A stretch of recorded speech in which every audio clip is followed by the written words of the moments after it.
Welcome in, everybody. Ty Bartel in with another edition of Coach's Corner. This time we go into Clipper country with the Columbiana girls basketball skipper, Dave Crismon. Coach, how we doing today? I am wonderful. How are you? Not doing too bad myself. I guess the first place to go, I always like to start off is just practices. You guys are in the midst of practice. Obviously, some volleyball girls had a decent season, so you had to wait for them. But how have practices looked from your end? They are great so far. Yeah, volleyball had a fantastic season, so we were super excited for them. I have several girls that are part of that. We made do until they got back. I gave them a few days off, and then practices have been very spirited.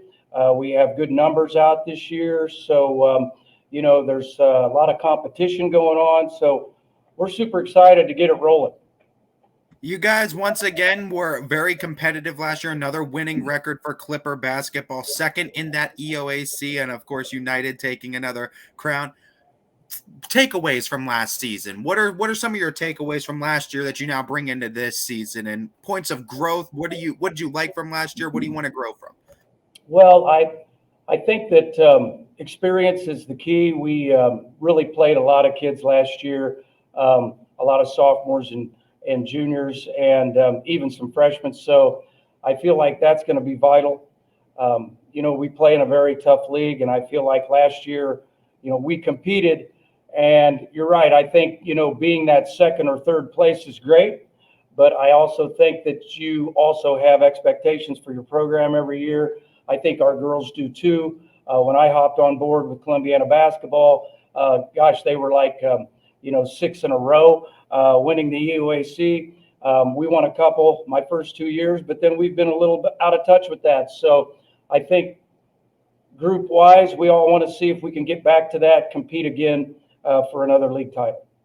What would it take for you guys to be able to get yourself to the top of that? Obviously, United is United, and until someone knocks the Eagles off, that's the team to beat. What do you? Because you guys were close last year. You won a lot of conference games. You usually do. What needs to happen for you guys to see yourselves at the top of this conference? Well, I think you have to be able to beat those teams that are at the top, and you have to be able to beat them on their floor, and not just rely on your own home floor to have an advantage. I think in order to do that, you have to be ready in our league to go to war every night. I mean, I feel like we have really good coaches, and I think we have good athletes in the EOAC. And so you have to be primed and ready with your attitude, your game plan, and your effort each and every night. You got to try to play to your potential. I know that's not always easy to do, but that's going to be our goal. It's just to come in ready to play each and every night. I know your roster is not finalized yet, but why don't you shout out some big names that are going to be on this girls' team trying to fight for that EOAC crown? Yeah, so we have two seniors, Taylor Long and Elena Johnston. Um, Taylor's a 3-year letter winner. Elena's a 4-year letter winner. So we have great leadership right there. We have junior wise, we have Ava Heinrich. We have Avery Marshall. We have Ellie Venezia. Avery and Ellie were both all-league selections last year. We have Lily Hoshar. Let me bring this up because I don't want to forget anybody in there because I'm getting old, Ty. So we also have sophomores Sydney Spate, Bella Roush, Evie Rapp, Megan Mosier, Madison Janis, and then we have a nice core of freshmen, Cammie Jeffries, Tori Wasilich, Anna Clemmer, Lexi Davis, Kendra Brown, and Haley Gallman.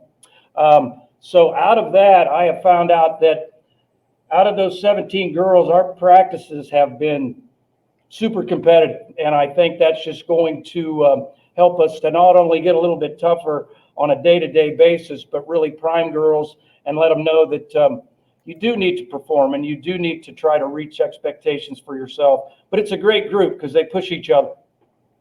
As tough as the conference is, the non-conference schedule that you guys do have to put together, which it gives you some room to put some non-conference games in with the big conference you have. I like the schedule that you guys have. I'm seeing teams like Poland, Western Reserve. How do you feel about these non-conference games that you have to test these girls? Oh gosh, last year it was brutal.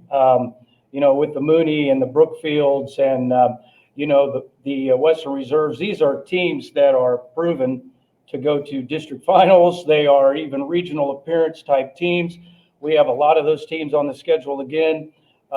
We've always tried to boost our non-conference because we just feel like it's going to be preparatory in us getting to where we need to be at the end of the year. And I think every coach will tell you want to play your best basketball towards the end of the season. So we are hoping that some of these non-conference battles will have us battle tested coming into tournament play. We talked a little bit about the volleyball team, and of course, they have their success in the EOAC in their own right. They beat Wellsville too, which was a huge thing in their own right. When you talk about carryover success, are you a believer of that? Do you believe that the energy that from the volleyball players that are coming onto this team, and even just for in the school, do you believe that that'll translate or can translate to the basketball side? I would love to see it translate. I mean, these same girls that played volleyball, I think that they know now just what that extra effort, those expectations from coaches, those hard practices, those conditioning days, all of that feeds into the one common goal and purpose, which is to try to achieve certain team goals, but also individual goals. And that group achieved some spectacular goals, winning the league for the first time in I can't even remember how many years. And I think that carryover is just a compliment to the school itself. And when we come out and we're wearing Columbiana, we want to go and we want to represent at a very high level. And they've proven they can do that in one sport. Why not in another? So we are really trying to get them to understand the importance of all those little intangibles that we talked about. But there's no reason basketball can't have a great season as well. When you had as many younger girls as you did last year that go onto this team, does the brand of basketball that you guys played last year stay the same, or do you tweak some things now that you have a little more experience with these girls? We have a few more bodies, so we'd like to play a little more up tempo. In saying that, condition has to be at a top tier, and to try to push tempo, to try to get up defensively and do those things. And clearly, it's a buy-in. You have to understand that that's what we want to try to do, and then we have more options because we have more bodies available to do that. So it just helps us to be able to have a wider range of plans going into different games for different teams. When you got that many bodies, I know you can't handle that many kids that on your own, so you need a good staff around you to help you out. What's the Columbiana girls basketball staff look like this year, Coach? We have Greg Clark runs our youth program, does an excellent job with our third, fourth, fifth, and sixth. Phil McCarthy, who's new on board this year, he is our eighth grade coach. And then Ray Steves has been with me forever since I've been there as our seventh grade coach, does an excellent job with that. And then my two assistants are Caleb Sims, who's new on board this year. He was in our junior high. And then Will Johnston, who just like having another head coach on the floor. He's phenomenal. So really thrilled with our staff.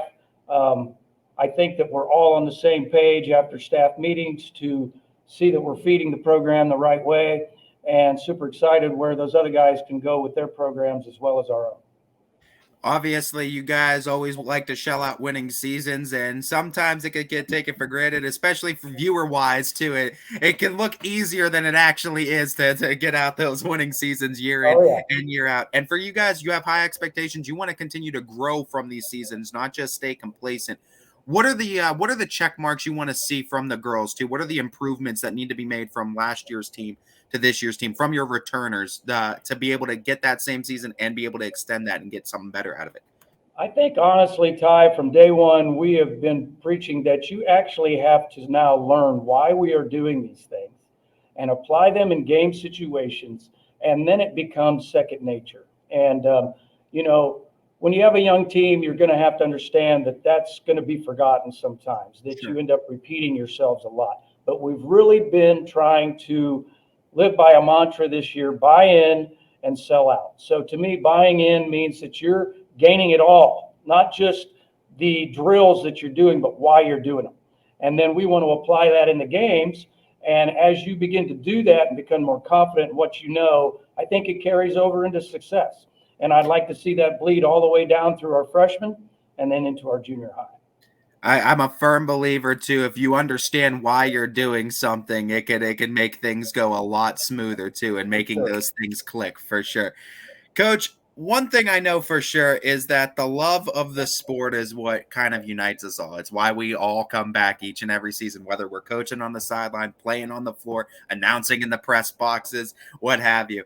What is the love for basketball? Where did it start for you? Do you have a pinpoint moment? Do you have a time period? When do you first remember falling in love with this sport and getting involved? Well, I'll tell you what, as a player, of course, and I grew up in Illinois, a rich tradition of basketball out there. But, you fall in love with the sport then. But when you become a coach, you begin to see a whole new investment. Um, and, I've been around a long time. I'm thrilled to see Bug Thompson's on board because now I don't feel like I'm the oldest guy in the league anymore because he's right there with me. But, you just, it never gets old to see progress and to see kids get molded into what you see as a kid growing up and playing, and how coaches impacted your life and how they drove you and how you had successes as a team. You can gain so much from sport, and basketball is one of my favorites because there is no hiding on the floor. You only have five out there, and so each component is super important. I hope these girls love it as much as we do as coaches.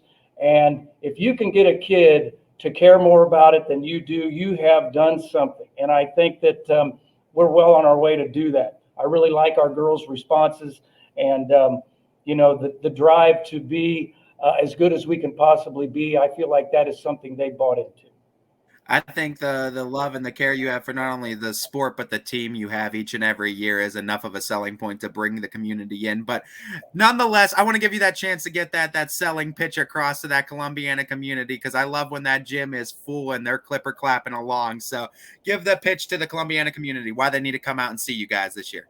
Well, I think we're going to give them a product that is going to be high energy. I think that our kids are going to present an attitude that is going to be worthy of the community that we represent and the school that we represent. I feel like our kids are hungry. We want to go compete. I know the community wants to back us, and they're always there to back us, win or lose, but we want to give them a product they can be proud of. And, at the nights after practices and we're meeting in the middle, everybody slaps the big C in the middle of the floor because we're playing for that. We're playing for the school and not, so to speak, the name on the back. So we love it, and we want to represent in a big way. Well, we love you guys here at YSN, Coach. We're certainly rooting for you here at the network. I know we here at the network, we're going to cross paths with you and this Clippers team more than once this season. We're excited to see what you and the girls have to offer, as this has been a first edition of Coach's Corner with the Columbiana girls head coach, Dave Crismon. Ty, I just wanted to shout out, thank you guys so much for all you do. It's just very special. Not everybody has this in their area, so fantastic job. Thank you. Well, we thank you for your support as always, Coach.